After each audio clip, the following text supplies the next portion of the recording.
Hello everybody, this is Stephen Nelson, this is Full Time Devils, this is tomorrow's transfers today. We're going to be going live at 11 o'clock every single weekday night when we do not have a game, and there's a couple in January, so we're going to be going live at the same time of those, but we are going to be live every single night at 11 o'clock when we don't have a game during the week to be giving you the rundown. I was going to say the lowdown and the rundown. I ended up saying the rowdown.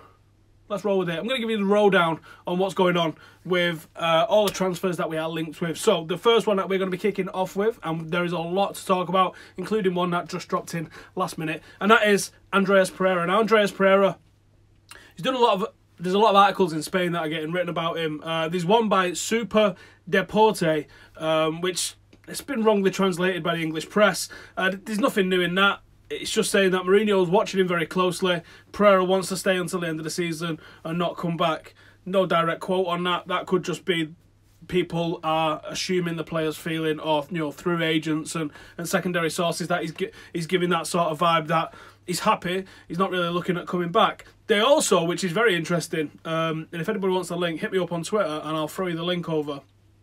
They've also looked at the different places where Andreas would fit into Manchester United's two major systems, showing how versatile he is and how much of an asset he would be if he was able to be used in either of those positions. So it's actually quite interesting. So if you want that link, hit me up on Twitter and I'll drop that over for you.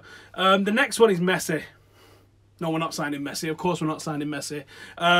This feels just like they've just tried to cram in as many Manchester United players' names, including Messi, to try and get a SEO article. Search engine optimization for those not in the know. Dario Gol quoted the Express, and they're saying that Messi wants Juan Mata. Yeah, Messi's been on the phone. Herrera, Blind, if Barca don't get Coutinho, which looks like it's an all but done deal. None of those play in the same position as Coutinho plays, so that's not going to happen for starters, is it? Let's face it. I actually can see Herrera going there. It was heavily linked in the summer, and obviously his ex-boss from Bilbao is there at the moment. I think that Herrera, out of all of those, is likely to go. Lou Van Gaal name-dropped Blind the other day and said he's good enough to be playing somewhere like Barcelona. That's where they've got the link for that one. I'm not sure that Barca are in the mix for a player like Blind. And I've just got the feeling that Juan Mata's going at the end of the season without having signed a new contract. I don't know if he's Barcelona bound. I could see him going Valencia. I could see him going to Atletico Madrid. Barcelona, Real Madrid, I'm not sure he'd go to either of those. I'm not sure that they would want him. If I'm being completely honest, he's been fantastic for us. I love him. I think he's a top player. I just think Barcelona, Real Madrid are looking for sexier names than what Juan Mata can offer them, to be honest with you. Right then, targets. Mike Keegan has been getting quoted, and his article that he did for the Daily Mail has been getting rinsed all over the internet. As it says, Manchester United are after two fullbacks and an attacking midfielder, and he's getting that information quite blatantly through agents. It says Manchester United have been briefing agents that they are looking for these two positions. So it's clearly one of the agents that he's in contact with has basically just told him that's what Manchester United are after. Now, that might be 100% accurate. That might be United telling one agent one thing because they would like to loosen up something over here. Sometimes the way the club does business behind the scenes like that, they can try and manipulate one set of agents, or they can try and manipulate the press one way or another. But if you take it at face value, then you have to say United are in for a fullback, or pair of fullbacks and an attacking midfielder, which is kind of crazy because we've got a right fullback who's out on loan. We've got an attacking midfielder who's out on loan. Probably able to come in and do a job in the first team. And if you count Luke Shaw's form, I don't really know that we need a left back as desperately as we did 6 or 7 weeks ago. The article that just got dropped in on us last minute was about that exactly, actually, and it was in the Mail again, and it was by... Oh, hang on, let me find it. I've minimised the window, haven't I? What an idiot. Right, see ya. And it's in the Mail by Chris Wheeler, and it says Mourinho's fury at the club's reluctance to seal the £40 million deal for Danny Rose.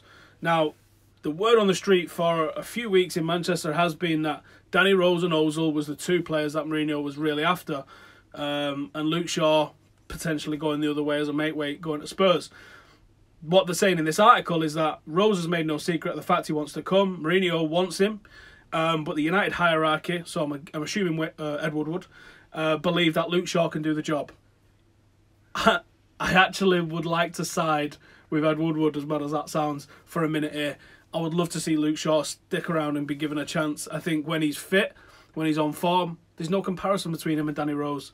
And he's not there yet, but he's looking like he's getting there, isn't he? I mean, Rose isn't exactly pulling up trees. So I think if we've got the option to stick or twist, I would stick with Luke Shaw. Yes, there definitely needs to be investment, but let's leave Luke Shaw alone to go and take this left-back spot, because he's the only one at the moment that seems to be able to be good enough and able enough to stick his hand up and actually take it. Right, the next one is Mkhitaryan. Italian paper gets giddy. Luckily, Sports Witness have been on hand to check this one out for us. Sports Witness are saying, basically, Inter have got no money. They're looking at trying to get Mkhitaryan on loan, and it might be that United get João Mario in return, and that might be a loan as well. Sports Witness are saying might not be much in it, might just be a load of talk, but it remains to be seen. Maybe if we're sitting down with Inter, we can talk to them about Perisic, who he didn't manage to pull in, and that might make a difference. His crossing ability is something that we definitely need at the moment. We'll definitely get the best out of Lukaku as well. Lucas Moura in the Metro. Oh my God, it feels like 6 years ago or 5 years ago. When was the Olympics? When we was first linked with him? It was during the Olympics, wasn't it? Metro saying, like, we're in for Lucas Moura. Yes, he's a right winger, but is he the right sort of right winger? I was having a look at Zaha's performances. Zaha's rightly getting a lot of plaudits, and people are saying, like, was we wrong to get rid of him? Not really at the time. Sometimes, a second look, a few years down the line, a few years development and maturing, it could look like the wrong sort of deal. He's having an excellent season. Scored 4 goals, got 1 assist. But actually, he doesn't cross a lot. He doesn't put a lot of balls in. He isn't the sort of guy that's going to deliver what Manchester United need, which is someone hitting the byline and banging crosses in.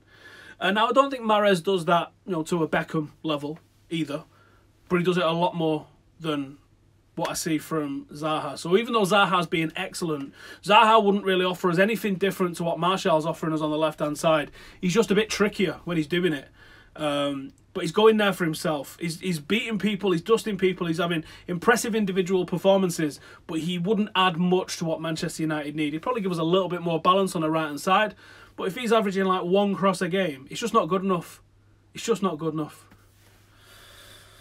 So, I know Zaha's not one being linked here at the moment, but for me, him and Lucas Moura, there's not a lot between them. So,